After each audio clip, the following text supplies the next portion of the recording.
This week in 1954, Jet magazine featured this couple in its Mr. and Mrs. section. They weren't celebrities or politicians or anyone of significant historical importance. They were just plain old everyday civilians like you and me who got themselves involved in some hot mess. Well, maybe they weren't exactly like us. I'll read the story and you can decide if they were like you. Let's get into it. Today's story comes from this issue of Jet magazine dated June 10th, 1954. The article is titled, Four-Legged Girl's Ex-GI Fiance Exposed as Fake Army Officer. And it reads, quote, a smooth-talking, downy-cheeked Louisiana youth who arrived in New York in April claimed to be an ex-Army captain and said he would marry four-legged girl Betty Lou Williams, was exposed as a dishonorably discharged ex-private. The phony ex-captain, 21-year-old Ernest J. Lombard Jr., told New York reporters that he had served 11 years in the Army and was a medical corps instructor before his discharge in San Antonio this spring. A check at the Pentagon, however, disclosed that Lombard only served 13 months in the Army and was discharged for fraud. Faced with the facts of his Army career, Lombard told Jet, I was trying to make a big impression on Betty Lou. He added that he had planned to invest some of her $750 a week earnings in a home, a car, and some business ventures, then take his chances after she learned the truth. Lombard admitted, I wanted to use Betty Lou. Later, I fell in love, really in love with her. A native of New Iberia, Louisiana, he said he married at 15, fathered 2 children, then obtained a divorce. He said his ex-wife, Julia Shepard, still lives in Louisiana, making a clean breast of his past. The self-styled officer said he would catch a plane out of New York as soon as I can, then added, it's too bad that Betty Lou is the one to be hurt by all of this. Lombard also admitted that he never worked a day in his life, declaring women had taken care of him since he was 15. Said he, I found women have always been weak for me, and I took advantage of it. He also revealed that irate husbands in several states are looking for him for breaking up their homes.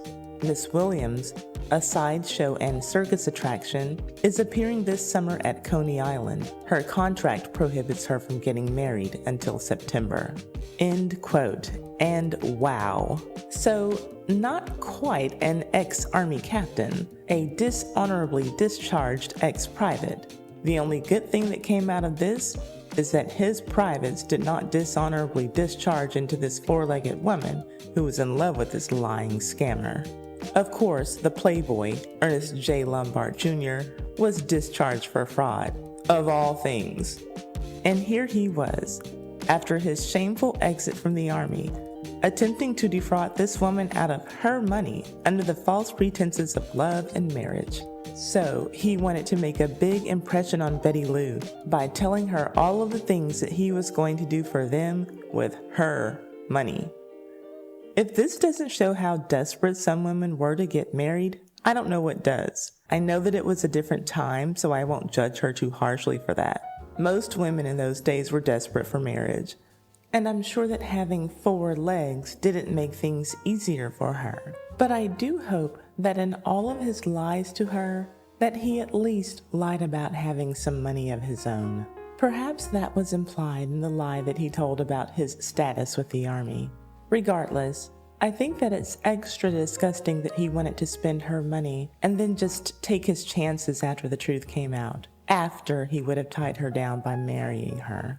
Now, Ernest admitted that he wanted to use Betty Lou, but later said that he really did fall in love with her. We can never truly know one way or another if this is honestly how he felt, but what do you think? Let me know in the comments section if you think that Ernest was really in love with Betty Lou, or if he only wanted to use her for her money. So, at the time of this story, he was 21 years old, but boy oh boy, he didn't waste any time getting with the ladies as soon as he could. Married at 15, 2 kids shortly thereafter, breaking up homes from state to state before ever turning 21? How did he find the time to become a captain in the army with all of that activity going on? Oh, wait, he didn't. And women had always taken care of him since he was 15 because he was so good looking. Seeing that he got married at 15, I guess that his wife was the first woman to financially support him. And the ridiculousness continued with all of the married women that he cheated with after that. You know, the ones who had all those angry husbands on the lookout for this little fraudster. I think that the only thing that I believe that he said that was actually true was that he never worked a day in his life, which is what would have made Betty Lou the perfect victim for him. Being a circus sideshow attraction, she was already vulnerable and isolated, and the money that she was making would have made her a very attractive target for a low-life swindler like Ernest. To put it in proper perspective, the $750 a week that Betty Lou was earning that this article mentioned, there are some people who don't make that $750 a week today.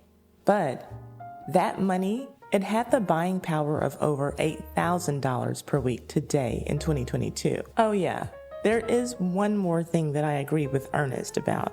His quote, "It's too bad that Betty Lou is the one to be hurt by all of this." Yeah, that is true. So why in the heck did you do it? There were some news articles about this story and this woman, but I won't get into all of them in this video because though Betty Lou wasn't exactly a celebrity, she was still a noteworthy woman who I think deserves a separate profile about her life, and I will do that in another video. But now I will share this article with you from the New York Age. It's probably the saddest one of all regarding this story, for it discloses that even after all of the truth came out about Ernest and he ran back home to Louisiana, Betty Lou still wanted to marry him. She said that she knew about his ex-wife and children. She didn't understand why he lied about being an army captain, but she didn't care.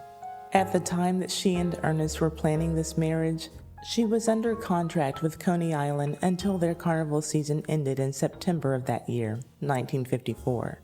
As part of her contractual obligations, she was not allowed to marry until the season ended and she wasn't on display. Ernest wanted to marry her He wanted to marry her as soon as her contract ended. I think that her contract ended up saving her from a big mistake and probably total financial ruin. What do you think? Even though it wasn't her choice, Betty Lou didn't proceed with the marriage to her fiance who lied about his occupation. But Dorothy Dandridge wasn't so lucky. Her second husband lied about his career and the money he earned so that he could use her the same way that Ernest tried to use Betty Lou. My sources for this story are Jet Magazine Archives, 1954, and the New York Age Archives, 1954. Thank you so much for watching. Please remember to subscribe so that you can see more of your favorite celebrity scandals from yesteryear. If you liked this video, please share it on all of your social media. That really helps this channel out a lot. I'll see you on the next one.